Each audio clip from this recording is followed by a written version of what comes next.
সুপ্রিয় দর্শকবৃন্দ, আসসালামু আলাইকুম। তো আপনাদের সাথে আজকে আমি একটা কথা শেয়ার করব। তো অনেকে আমাদের কাছ থেকে আসলে জানতে চাইছিলেন যে ভাইয়া আপনাদের খামারে পল বেশি খাওয়ান না ঘাস বেশি খাওয়ান। তো তাদের জন্য আসলে এই ভিডিওটা। তো তারা হয়তো এই ভিডিওটা দেখলে হয়তো বুঝতে পারবে যে আসলে আমরা কী করে।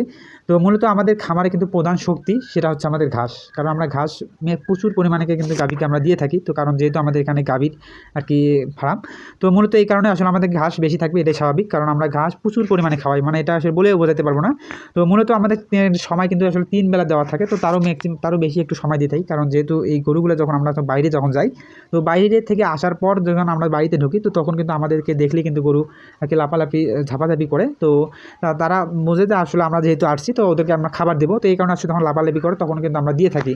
তো এইভাবে আমাদের কিন্তু মানে কখনো 4 বার 5 বারও হয়ে যায়। তো আসলে আমরা ঘাস প্রচুর পরিমাণে আসলে গরুকে ঘাস খাওয়াই। তো বাড়িতে যখন আমরা থাকি, তো তখন কিন্তু আসলে 3 বেলা আর কি দিয়ে থাকি। তো একটা আমাদের শিডিউল আছে। তো আমাদের ঘাসটা হচ্ছে প্রধান শক্তি আমাদের খামারের। তো মূলত এর আগে আর তো আমরা অনেক ভিডিও দেখছিলেন আপনারা। তো আমরা পল খাওয়াচ্ছি। তো পলটা শুধু আমাদের যেটা আছে, তো এটা কিন্তু আমরা সীমিত আকারে আর কি খাওয়াই। অর্থাৎ যখন আসলে আমাদের পল আর কি থাকে না বা ঘাস থাকে না, তো তখন আর কি আমরা এটা খাওয়ার চেষ্টা করি। কারণ যেহেতু আমাদের তো ঘাস যেগুলো আছে, তো সেগুলোর সাথে একটু মিক্স করেও কিন্তু আমরা খাওয়াই থাকি। কারণ একদম কিন্তু পল আমরা সঙ্গে দিই না। তো হয়তো এর আগে আপনারা যেটা দেখছিলেন। তো এর পাশাপাশি কিন্তু আমাদের দানাদার খাবারটা এগুলো একদমই আর কি আমরা সীমিত আকারে আমরা দিয়ে থাকি। এগুলো একদমই আর কি সীমিত। তো আমাদের প্রধান যেটা আসলে শক্তি যেটা আমাদের, তো সেটা আমাদের ঘাস। কারণ যেহেতু আমরা কিন্তু ঘাস আর কি করছি, তো আমাদের যেহেতু বিদেশি আর কি গরুর খামার আমাদের এখানে, তো এই দুধের যেহেতু, তো দুধের জন্য কিন্তু আমাদের ঘাস থাকতেই হবে। কারণ ঘাস ছাড়া কিন্তু দুধ উৎপাদন করা একদমই সম্ভব না।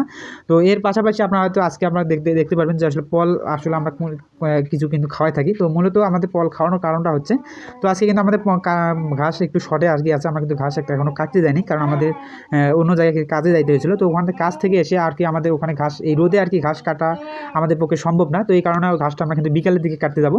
তো যেহেতু এখন ঘাস একটু শর্ট আছে, তো এই ঘাস শর্টের সঙ্গে আর কি আমরা একটু পল মিক্স করে তাদেরকে খাবারটা একটু বানিয়ে দিব আমরা। কারণ যেহেতু একটু ঘাস একটু কম হচ্ছে, তো এই কারণে আসলে আমরা পলটা দেওয়া। তো মূলত কিন্তু পল আমরা কিন্তু খাওয়া একদমই বন্ধ করে দিয়েছি। কারণ যেহেতু এখন আমাদের ঘাস পর্যাপ্ত পরিমাণে ঘাস আছে, মানে খাওয়াই এখন কিন্তু আমাদের ঘাস বেশি হয়ে যাইতেছে। তো মানে ঘাস কিন্তু এখন শক্ত হয়ে যাইতেছে। সেখানে কিন্তু আমাদের কিছু কি অবশ্যই চারিতে রেখে থাকে। তো সেগুলো কিন্তু আমাদের পরবর্তীতে ফেলে আর কি দিতে হয়, নষ্ট হয়ে যাচ্ছে আমাদের। তো এটা হওয়ার কারণটা হচ্ছে ঘাস এই সময় কিন্তু প্রচুর পরিমাণে বাড়ে। যাদের আসলে ঘাস যারা করছে, তারা হয়তো বুঝতে পারবেন যে আসলে ঘাস কোন সময় আসলে অতিরিক্ত বাড়ে আর কোন সময় বাড়ে না।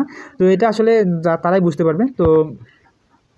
তো অনেকে বলে যে ভাই আপনাদের যে ঘাস খাওয়াই কিন্তু গরু তেমন মোটা তাজা করা সম্ভব না। তো তাদের উদ্দেশ্যে বলবো আমরা, তো আমাদের খামারে একটু আসেন আপনারা, আসলে হয়তো বুঝতে পারবেন যে আসলে আমাদের গরু মোটা তাজা আছে কি না।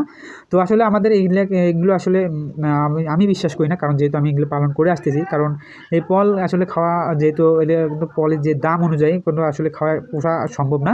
তো যাই হোক, আমাদের এই ভিডিওটা যদি আপনাদের ভালো লেগে থাকে, তো আপনারা সবাই লাইক করে আসলে আমাদের পাশে থাকবেন। তো আমাদের কিন্তু এই রুশান এগ্রো একটা ইউটিউব একটা চ্যানেল আছে, পারলে ওটাতে সাবস্ক্রাইব করুন।